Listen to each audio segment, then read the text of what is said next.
Hello everyone, this side Kaushik Pareek from Coast Immigration. आज मैं Canada के बारे में बात करूंगा।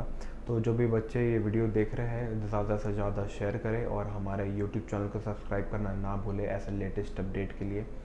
तो पहली पॉइंट ये है कि कनाडा के जो प्राइम मिनिस्टर है जस्टिन ट्रूडो, उन्होंने ये ट्विटर में ये अपने ट्वीट करा था कि कनाडा के इंटरनेशनल रिस्ट्रिक्शन जो है ट्रैवल वो लिफ्ट अप हो जाएंगे। सेकंड, जो ओंटारियो है, आज लॉकडाउन वहाँ से लिफ्ट अप हो गया है, 3 दिन पहले ही लिफ्ट अप हो गया है एज जो स्केड्यूल था उनका। एंड थर्ड पॉइंट है अबाउट द क्वारंटीन प्लान, जो इंडिया से स्टूडेंट्स जा रहे हैं उनके बारे में कि क्या चेंजेस आए उसमें। तो जो ट्रैवल रिस्ट्रिक्शंस हैं, मिस्टर जस्टिन ट्रूडो ने ये बोला था अपने पुराने ट्वीट में कि जो केसेस अगर कनाडा में कम होते जाएंगे तो हम लॉकडाउन लिफ्ट कर देंगे एंड ट्रैवल रिस्ट्रिक्शंस भी कम कर देंगे। तो वहाँ कनाडा में केसेस भी कम डे बाय डे कम होते जा रहे हैं and it is a very positive news कि हाँ वहाँ पे केसेस कम हो रहे हैं और इंडिया में भी केसेस कम हो रहे हैं। ठीक है। एंड जो एयरलाइंस है यूएसए की एंड जो कैनेडियन एयरलाइंस है, उन्होंने मिलके जस्टिन ट्रूडो सर को ट्वीट करा था, एक लेटर लिखा था कि हमारे बहुत लॉस हो रहे हैं। 7.18 बिलियन डॉलर्स का पर डे का लॉस हो रहा था उन एयरलाइंस को। तो उन्होंने लिखा तो ट्रैवल जो रिस्ट्रिक्शंस है that will be lifted up कि ठीक है। एंड प्रेफर जो स्टूडेंट्स को करा जाएगा कि किन बच्चों को प्रेफरेंस ज़्यादा मिलने वाले हैं। तो उन बच्चों को प्रेफरेंस ज़्यादा मिलने वाली है जिन्होंने डबल डोज वैक्सीनेट ले लिया, मतलब वैक्सीन जो है जो कंप्लीट वैक्सीनेटेड है उनके लिए।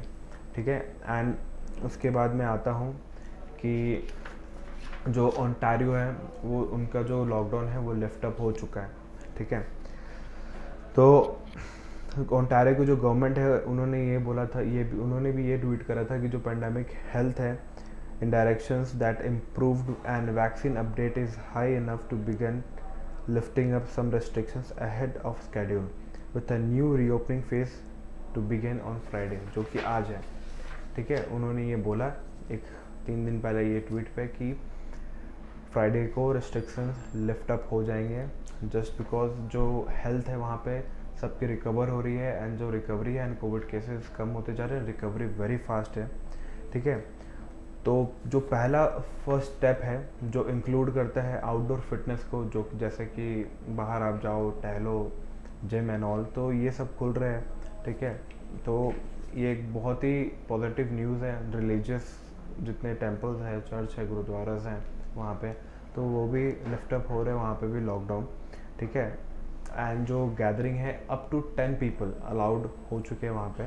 तो it is a very positive news आज के डेट में कि हाँ कि कनाडा में रिस्ट्रिक्शन जो भी है धीरे धीरे लिफ्ट अप हो रहे हैं। हाँ, एक्टिविटी जो रहेगी वहाँ पे वो लिमिटेड रहेगी, चाहे वो सोशल मैरिज की हो या कुछ भी हो। ठीक है। कोई भी गैदरिंग जो भी होगी वो लिमिटेड होगी। ठीक है। एंड इन कमिंग टाइम जो रिस्ट्रिक्शंस अभी लिफ्ट अप नहीं हुए हैं वो भी लिफ्ट अप होने की संभावना है एंड मोस्ट प्रोबेबली कि इन कमिंग डेज हमें ये भी गुड न्यूज़ आ जाएगा कि हाँ एवरीथिंग इज़ लिफ्टेड अप, कोई लॉकडाउन नहीं है कनाडा में। क्योंकि जो प्रीमियर है ओंटारियो के मिस्टर डग फोर्ड, उन्होंने ये बोला था कि अपने ट्वीट पे, जैसे अगर आपने मेरी पुराने वीडियो को नहीं देखा है तो आप जाके हमारे पुराने वीडियो को चेक करें ऐसे लेटेस्ट अपडेट के बारे में। तो जो डग फोर्ड सर हैं उन्होंने ये ट्वीट करा था कि जो कि कोविड केसेस हैं 1000 अगर कम होने लगेंगे उस दिन से हम ओंटारियो के जो लॉकडाउन है वो लिफ्ट अप कर देंगे। तो ये भी एक बहुत पॉजिटिव न्यूज़ था। एंड जो केसेस है बिलो 1000 है तो ये भी एक बहुत पॉजिटिव न्यूज़ है कि इन कमिंग टाइम जो लॉकडाउन है वो लिफ्ट अप हो जाएगा।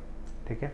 एंड जो थर्ड न्यूज़ है it is about that mister Trudeau, उन्होंने ये बोला था कि जो फुल्ली वैक्सीनेटेड बच्चे हैं जिनके डबल डोज लग चुके हैं वैक्सीनेशन के, ठीक है, उनके लिए रेस्ट्रिक्शन जो है वो इजी हो जाएगा। लाइक उनको क्वारंटीन प्लान नहीं लेना पड़ेगा क्योंकि क्वारंटीन प्लान बहुत महंगा था एंड जो अगर क्वारंटीन होते भी है तो 3 डेज़ का क्वारंटीन होगा, लाइक 14 डेज़ का अगर क्वारंटीन है तो वो 14 डेज़ से कम हो जाएगा। तो ये एक बहुत ही पॉजिटिव न्यूज़ है ये तीनों कि जो कनाडा में लॉकडाउन है, ट्रैवल है एंड जो वहाँ पे क्वारंटीन प्लान है, ये तीनों चीज़ को लेकर जो कनाडा ने डिसीजन लिया है, ये बहुत ही पॉजिटिव न्यूज़ की साइन है। एंड इन कमिंग टाइम उम्मीद करता हूँ कि जो रिस्ट्रिक्शंस हैं वो लिफ्ट अप होंगे। एंड हाँ, जो जिन बच्चों ने भी अपनी जो फ़्लाइट बुकिंग करके रखी है 22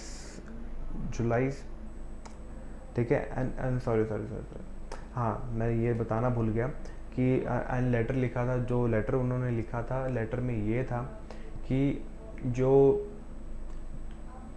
फेस्टिवल्स है वो जुलाई में स्टार्ट हो जाएंगे, तो जून से जो कि है ट्रैवल ऑन हो जाएगा, ठीक है। तो ये एक बहुत ही न्यूज़ है क्योंकि कनाडा में फेस्टिवल जो सीज़न होता है वो जुलाई से स्टार्ट होता है and this is a very positive news, ठीक है। ये भी एक हम प्लस पॉइंट ले सकते हैं कि वहाँ के जो फेस्टिवल है वो हम सेलिब्रेट करने जा सकते हैं। ट्रैवल टूरिस्ट एंड स्टडी सबके लिए, दोनों के लिए था, तो ये बहुत ही पॉजिटिव न्यूज़ है।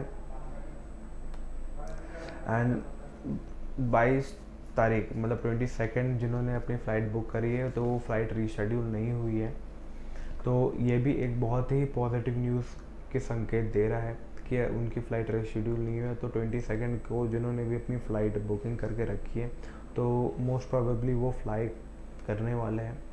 बाकी लेटेस्ट अपडेट के लिए हमारे यूट्यूब चैनल को ज़रूर सब्सक्राइब करें एंड अगली वीडियो मैं जल्द लेके आऊँगा। Thank you. अगर कोई भी क्वेरी हो आप नीचे दिए गए कमेंट बॉक्स में आप कमेंट कर सकते हो, और नीचे दिए गए नंबर पर हमसे कांटेक्ट करके कुछ भी हेल्प हो तो आप हम आपकी क्वेरी सॉल्व कर सकते हैं। Thank you.